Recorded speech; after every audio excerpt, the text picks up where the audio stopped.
अस्सलामुअलैकुम। Next branch है inorganic chemistry. अब इनऑर्गेनिक केमिस्ट्री क्या होती है उसको समझ लेते हैं। इनऑर्गेनिक केमिस्ट्री की जो डेफिनेशन आपकी बुक में लिखी गई है वो है कि inorganic chemistry deals with the study of all the elements and compounds except hydrocarbons and their derivatives. बस ये 3 लाइन्स की डेफिनेशन आपकी बुक में मौजूद है कि इनऑर्गेनिक केमिस्ट्री में आप उन सारे कंपाउंड्स को पढ़ते हो जो जिनमें कार्बन और हाइड्रोजन मौजूद ना हो और ना ही उनके डेरिवेटिव्स मौजूद हो। इसकी डेफिनेशन लिख लेते हैं, फिर उसको समझने की कोशिश करते हैं। अब हमने कहा है कि deals with the study of all those compounds and element except hydrocarbons and their derivatives, कि उन तमाम एलिमेंट्स को भी पढ़ेंगे और उन तमाम कंपाउंड्स को भी पढ़ेंगे, लेकिन किनको नहीं पढ़ेंगे? हाइड्रोकार्बन्स को भी नहीं पढ़ेंगे और उनके डेरिवेटिव्स भी नहीं पढ़ेंगे। यानी इन दोनों के अलावा हमने हर एलिमेंट और हर कंपाउंड को स्टडी करना है इनऑर्गेनिक केमिस्ट्री में। बस यही इसकी ब्रांच और यही इसका कॉन्सेप्ट है इसकी डेफिनेशन का, कि बस आपने इनऑर्गेनिक केमिस्ट्री में सारे एलिमेंट्स पढ़ने हैं, सारे कंपाउंड्स पढ़ने। एलिमेंट्स का मैं आपको बच्चे बता चुकी हूँ कि एलिमेंट्स हमारे पास क्या होते हैं।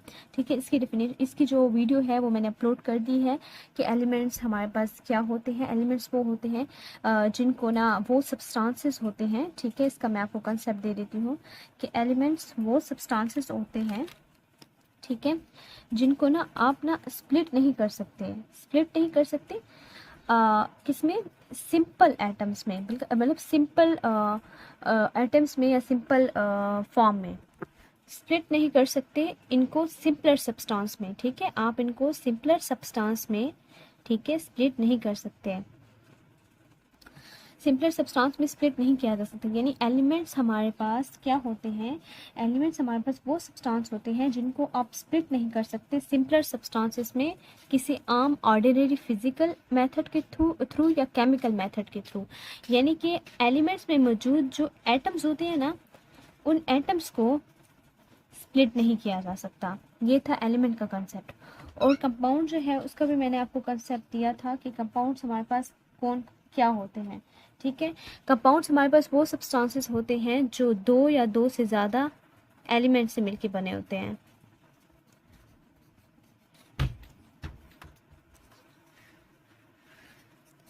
दो या दो से ज़्यादा एलिमेंट से जो मिलके बने वो हमारे पास कंपाउंड्स कहलाते हैं। ठीक है, और एलिमेंट का कंसेप्ट मैंने आपको दे दिया है कि वो सब्सटेंसेस जिनको आप सिंपलर यानी कि स्प्लिट नहीं कर सकते सिंपलर सब्सटेंसेस में। ठीक है ना, उनके एटम्स की बात हमने की थी मॉडर्न डेफिनेशन में। जो प्रीवियस डेफिनेशन में थी उनमें हम लोग एलिमेंट टर्म यूज़ करते थे, लेकिन मॉडर्न डेफिनेशन में हम लोग कहते हैं कि एटम स्प्लिट नहीं हो सकते, वो डिकम्पोज नहीं हो सकते। ठीक है, अब हमने कहा कि हाइड्रोकार्बन्स और उनके डेरिवेटिव्स को हम लोग नहीं पढ़ेंगे। तो हाइड्रोकार्बन्स और उनके डेरिवेटिव के अलावा कोई जो अगर हमारे पास मौजूद है कंपाउंड्स वगैरह, तो उनको हम डिस्कस कर लेते हैं कि अच्छा कौन से कंपाउंड्स हैं जिनको हम लोग स्टडी करेंगे। तो कुछ एग्जाम्पल्स मैं आपको दे देती हूँ। अब NaCl है, ठीक है ना। NaCl का क्या काम है? अब हमें पता है ना कि NaCl हम लोग कुकिंग में यूज़ करते हैं, खाने पकाने में, कुकिंग में इस्तेमाल होते हैं। और बाकी प्रिजर्विंग फूड को प्रिजर्व करने के लिए भी यूज़ किया जाता है।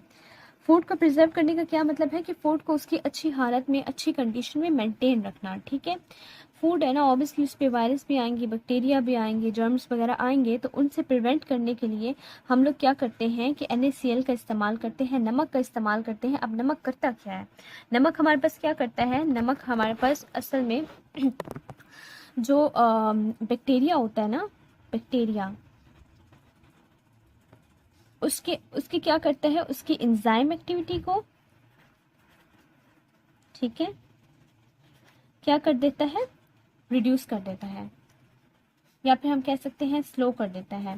ठीक है ना, यानी उसकी जो एंजाइम एक्टिविटी है उसको स्लो कर देता है। उसको जो प्रोटीन बनाने का उसका अमल होता है बैक्टीरिया का, उसको स्लो कर देता है।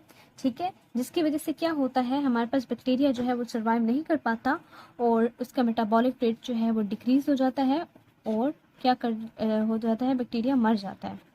मेटाबॉलिक रेट उसका डिक्रीज हो जाता है और बैक्टीरिया मर जाता है। दूसरी हमारे पास क्या है एग्जाम्पल? दूसरी, अब ये तो हमारे पास हो गई ना NaCl। दूसरी हमारे पास एग्जाम्पल है H2SO4 की। H2SO4 का तो आप सबने पढ़ा होगा, या हो सकता है शायद आपने ना पढ़ो, क्योंकि अभी तो आपकी 9th क्लास है, या प्रीवियस क्लासेस में जस्ट लाइक 7th 8th या 6th वगैरह में पढ़ा हो कि स्ट्रॉन्ग एसिड है H2SO4। और H2SO4 हमारे पास बैटरीज में यूज होता है। ठीक है, बैटरीज में यूज़ होता है। और बाकी इसका यूज़ कहाँ कहाँ है? इंडस्ट्रियल प्रोसेसेस, हाँ इंडस्ट्रीज वगैरह में भी इसका काफ़ी ज़्यादा यूज़ है। तो ये हमारे पास है H2SO4 का यूज़। इसी तरह अगर मैं आपको NH3 का बताऊँ, NH3 जो है हमारे पास एक फर्टिलाइज़र के तौर पर एक्ट करता है। फर्टिलाइज़र से मुराद खाद के तौर पर इसको यूज़ किया जाता है ताकि क्रॉप्स की जो फसलें हैं उनको उगाया जा सके, उनकी ग्रोथ को इंक्रीज़ किया जा सके। ठीक है। इसी तरह हमारे पास जो KMNO4 है वो हमारे पास किस लिए यूज़ होता है? हमारे पास जो KMNO4 है ना, इसको मैं कहाँ लिख दूँ, यहाँ लिख देती हूँ। जो हमारे पास KMNO4 होता है ना, उसको डिसइंफेक्टेंट के तौर पर यूज़ किया जाता है। ठीक है। अब डिसइंफेक्टेंट हमारे पास क्या होता है? डिसइंफेक्टेंट हमारे पास इस तरह का एक ऐसा मतलब लिक्विड सोल्यूशन भी हो सकता है, स्प्रे में भी हो सकता है। ठीक है ना, दो फॉर्म इसकी हो सकती हैं, लिक्विड में भी एग्जिस्ट कर सकता है, स्प्रे में भी एग्जिस्ट कर सकता है। ठीक है, लिक्विड में भी हो सकता है, स्प्रे में भी हो सकता है। इसमें आप क्या करते हो, बैक्टीरियाज वगैरह को, या बैक्टीरिया भी हो सकता है, या वायरस भी हो सकते हैं, या दूसरे भी कोई जर्म्स वगैरह हो सकते हैं, उनको आप क्या करते हो, उनको मार देते हो इसके थ्रू। KMNO4 को स्प्रे के तौर पर यूज़ किया जाता है या केमिकल लिक्विड के तौर पर यूज़ किया जा सकता है, जिससे आप क्या करते हो, उनको मार देते हो। ठीक है, इन्हें डिसइंफेक्टेंट के तौर पर यूज़ किया जाता है, जर्म्स वगैरह को मारने के लिए यूज़ किया जाता है। तो ये हमारे पास क्या थी, इनऑर्गेनिक केमिस्ट्री में कुछ एग्जाम्पल्स थे जो मैंने आपको दी हैं। अब एक और कंपाउंड हमारे पास आता है NaHCO3 यानी बेकिंग सोडा। अब ये जो NaHCO3 है ना, ये हमारे पास क्या है, ये हमारे पास ऑर्गेनिक है, ठीक है, या ये हमारे पास इनऑर्गेनिक है। ठीक है, ये हमारे पास क्या है, ऑर्गेनिक में आएगा या इनऑर्गेनिक में आएगा। अब देखने में तो इसमें हाइड्रोजन भी है, इसमें कार्बन भी है, तो क्या ये ऑर्गेनिक है या इनऑर्गेनिक है? हमने कहा है ना, ऑर्गेनिक कंपाउंड्स वो होते हैं जिनमें कार्बन और हाइड्रोजन होता है और उसके अलावा बाकी भी मौजूद हो सकते हैं। लेकिन इनऑर्गेनिक वो होता है जिसमें हमने कहा है कि कार्बन और हाइड्रोजन मौजूद ना हो। अब इसमें तो कार्बन और हाइड्रोजन है, तो इसको हमने हमारे ख्याल में इसको ऑर्गेनिक होना चाहिए, लेकिन ये ऑर्गेनिक नहीं है, ये क्या है, इनऑर्गेनिक है। अब NaHCO3 इनऑर्गेनिक क्यों है? ये इनऑर्गेनिक इसलिए है क्योंकि ऑर्गेनिक होने के लिए ना हमारे पास ना कार्बन हाइड्रोजन बॉन्ड होना ज़रूरी है। ठीक है, जबकि इनऑर्गेनिक कंपाउंड ये इसलिए है क्योंकि इसमें कार्बन हाइड्रोजन बॉन्ड मौजूद नहीं है, ना ही कार्बन कार्बन बॉन्ड है और ना ही कार्बन हाइड्रोजन बॉन्ड है। ठीक है, जिसकी वजह से क्या है, ये ऑर्गेनिक में नहीं आता, ये इनऑर्गेनिक में आता है। सही है, तो बस यही था इसका कॉन्सेप्ट इनऑर्गेनिक केमिस्ट्री का। आई होप आपको मेरा लेक्चर अच्छे से समझ आया होगा। मेरे चैनल को लाइक, शेयर एंड सब्सक्राइब करें और बेल आइकन को प्रेस करें। अल्लाह हाफिज़।